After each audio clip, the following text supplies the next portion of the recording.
درود دوستان عزیز. بعضی لحظه ها در زندگی هست که انگار همه چیز متوقف میشه.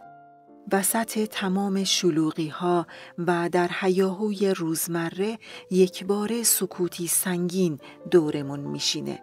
شاید در جمعی باشیم کنار آدم هایی که دوستشون داریم، اما حس کنیم به هیچ جا تعلق نداریم. انگار روحمون دور ایستاده و فقط تماشا میکنه. این همون لحظه‌ایه که درونمون سوالاتی شروع به نجوا میکنه. من کیم؟ از کجا اومدم؟ چرا این همه احساس تنهایی و جدایی میکنم؟ این ویدیو تو رو دعوت میکنه به یک مکاشفه درونی، برای اینکه به یادت بیاره که شاید هرگز جدا نبودی، فقط یادت رفته. پس تا انتها با من همراه باشید. بخش اول، سراب جدایی. ما انسان‌ها از بدو تولد یاد می‌گیریم که خود رو جدا ببینیم، جدا از دیگران، جدا از طبیعت، جدا از هستی، حتی جدا از خدا. به ما گفتن که من یعنی موجودی محدود، تنها و مجزا. اما این بزرگترین وهم ساخته ذهن بشره. تو همون لحظه‌ای که متولد شدی، جهان تو رو در آغوش کشید. تو جدا از درختی که کنارت نفس میکشه نیستی. تو از همون ذراتی ساخته شدی که کوه‌ها و کهکشان‌ها از اون آفریده شدن. حس جدایی فقط یک لایه سطحی از ادراک توئه. حقیقت در عمق، در جایی که تو و هستی از هم متمایز نیستید. بخش دوم، تو بخشی از کل هستی. بدن تو خاک زمینه، خون تو آب دریاست، نفس‌ها جریان هواست و قلبت تپش بیوقفه حیاته. هیچ چیز در تو نیست که به هستی مربوط نباشه. تو امتداد آفرینشی هستی که میلیاردها سال پیش آغاز شد و اکنون در قالب تو خودش رو تجربه میکنه. تو فقط در این جهان زندگی نمی کنی.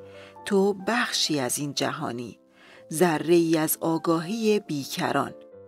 و این یعنی هر لحظه که رنج میکشی، هستی با تو احساس میکنه و هر لحظه که لبخند میزنی، هستی هم لبخند میزنه. بخش سوم، پیوند نادیدنی. تو ممکنه ظاهر متفاوتی با دیگران داشته باشی. ممکنه باورهات، سبک زندگیت و مسیرت متفاوت باشه. اما در سطح انرژی، در سطح آگاهی ما یکی هستیم. همون انرژی که در من جریان داره در تو نیز جاریه. وقتی کسی رو در آغوش میگیری، فقط بدن او رو لمس نمی کنی. تو به او یادآوری میکنی که تنها نیست. وقتی با کسی همدلی میکنی، در حقیقت دارید با هم به کل متصل میشید. هیچ کدوم از ما جدا نیستیم، فقط فراموش کردیم.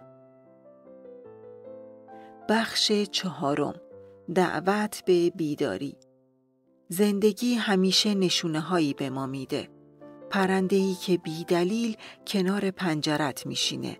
آفتابی که درست وقتی دلت گرفته میتابه و آهنگی که بی هوا تو رو به گریه میندازه. همه اینها زمزمه هایی هستن که میخوان به تو بگن من با تو هستم. اگه ساکت بشی، اگه لحظه ای از هیاهو فاصله بگیری، صدای این پیوند رو میشنوی. درونت پر از ارتباط، پر از آگاهی و پر از حضور. درون تو جایگاه وحدته. بخش پنجم، تو کل رو در خود داری. تو آینه‌ای هستی که کل هستی در اون بازتاب میکنه. وقتی به درون خودت نگاه میکنی، عملاً به کل هستی نگاه می‌کنی. تو فقط بخشی از خدا نیستی، تو جلوه‌ای از خدا هستی. نوری در تاریکی نیستی، بلکه خود منبع نوری. اگه تا به امروز فکر می کردی که تنها کوچیک یا نادیده گرفته شدی، وقتش رسیده که این تصور رو کنار بذاری. وقتشه که بایستی، نفس عمیقی بکشی و به خودت بگی من تنها نیستم، من با کل یکی هستم. بخش ششم، رهایی از ترس. ترس از توهم جدایی زاده میشه. وقتی باور داری که تنها هستی، جهان برات خطرناک به نظر میرسه.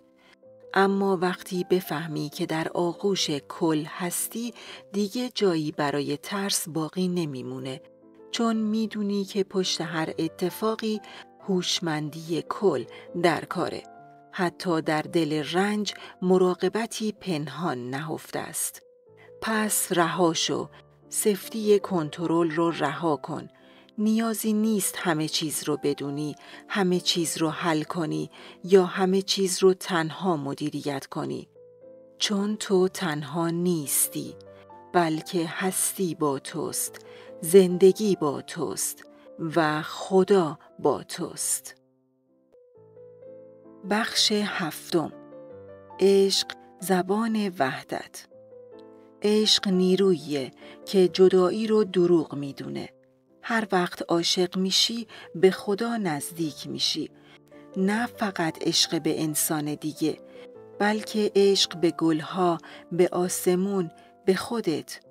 عشق زبان بی کلام هستیه. هر وقت عشق می‌ورزی، هر وقت مهربون هستی، هر وقت بدون قضاوت نگاه می‌کنی، داری به یاد میاری که تو و من یکی هستیم و در اون لحظه که تو شفا پیدا می‌کنی، در حقیقت جهان شفا پیدا می‌کنه. بخش هشتم، از تنهایی تا وحدت. تنهایی فقط یک دروازه است، دروازه‌ای به سوی حقیقت. اگر امروز احساس تنهایی می‌کنی، فرار نکن، به درونش برو، بشین، نگاه کن و ازش عبور کن، چون در اون سوی تنهایی وحدت در انتظارته.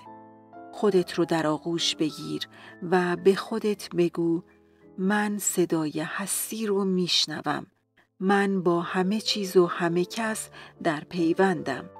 من جزئی از اون هستم و اون نیز جزئی از منه و ما همه یکی هستیم. بخش نهم، مراقبه وحدت. حالا لحظه این نگرانی هات رو کنار بذار.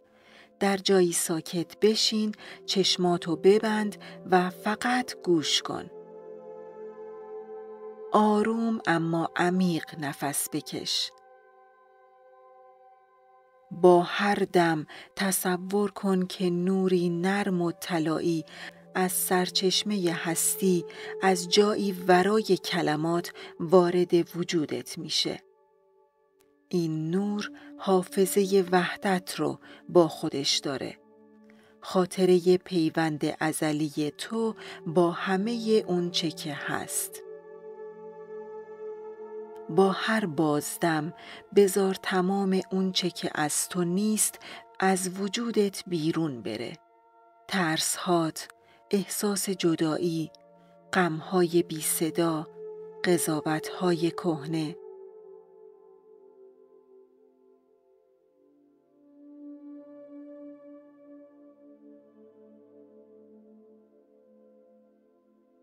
اکنون نفس‌هاتو به نرمی دنبال کن.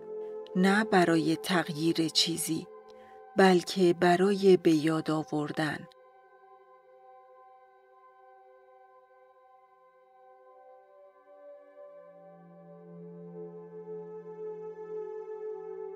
در درون خودت زمزمه کن من از هستی جدا نیستم. من خود هستیم. من از نور نیستم، من خود نورم. هیچ مرزی میان من و کل نیست. من بی‌مرزم. من با همه یکی هستم.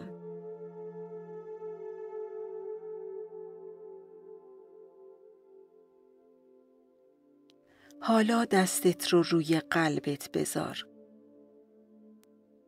ضربانش رو حس کن. آروم، عمیق و دقیق.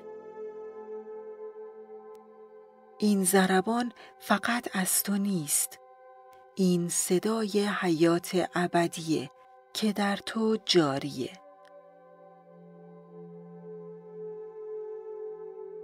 تصور کن که در دل این تپش همه هستی نفس میکشه.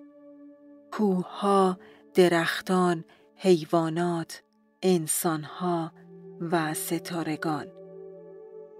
تو درست در مرکز این آگاهی بی انتها ایستاده ای. نه جدا که پیوسته، نه به عنوان تماشاچی که درست بخشی از این صحنه. در این سکوت مقدس چیزی رو حس کن که نمیشه گفت. اتصالی که ذهن نمیفهمه اما دل میدونه.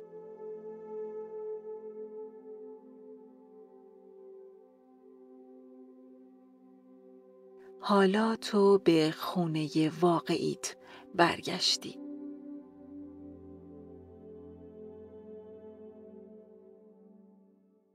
خب حالا که آروم آروم از این سفر درون باز میگردی، لحظه ای مکث کن.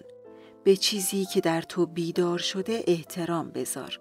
شاید نتونی اون رو تعریف کنی، اما میتونی اون رو زندگی کنی. تو دیگه همون انسان قبلی نیستی. چیزی در تو نرم و روشن و یکی شد. از این به بعد وقتی آسمون رو نگاه میکنی، بدون که بخشی از اون هستی.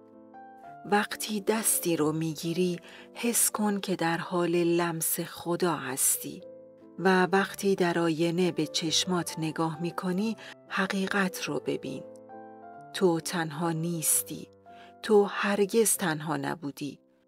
تو با کل یکی بوده ای و خواهی بود. در دنیایی که ما رو به سمت مرزگذاری و تکه تکه شدن میبره، تو میتونی یادآور وحدت باشی. تو میتونی نور باشی حتی اگه جهان تاریک به نظر برسه. و هر بار که احساس کردی از هستی جدا شدی، کافیه نفس بکشی، به سکوت برگردی و به یاد بیاری که تو با کل یکی هستی. و این وحدت مقدسترین حقیقت بودن توست. دوستان جان، ممنون و قدردانم که تا انتها با من همراه بودید. اگر این ویدیو برای شما مفید بوده و اونو دوست داشتید، ممنون میشم اون رو با دوستاتون هم به اشتراک بذارید و در انتشار آگاهی سهیم باشید. لطفاً ویدیو رو لایک کنید، کانال رو سابسکرایب کنید و زنگوله رو بزنید تا به محض انتشار ویدیوهای بعدی از اونها مطلع بشید. ضمناً نظرات و پیشنهادات خودتون رو برام کامنت کنید. نور و عشق الهی همواره بر شما جاری باشه.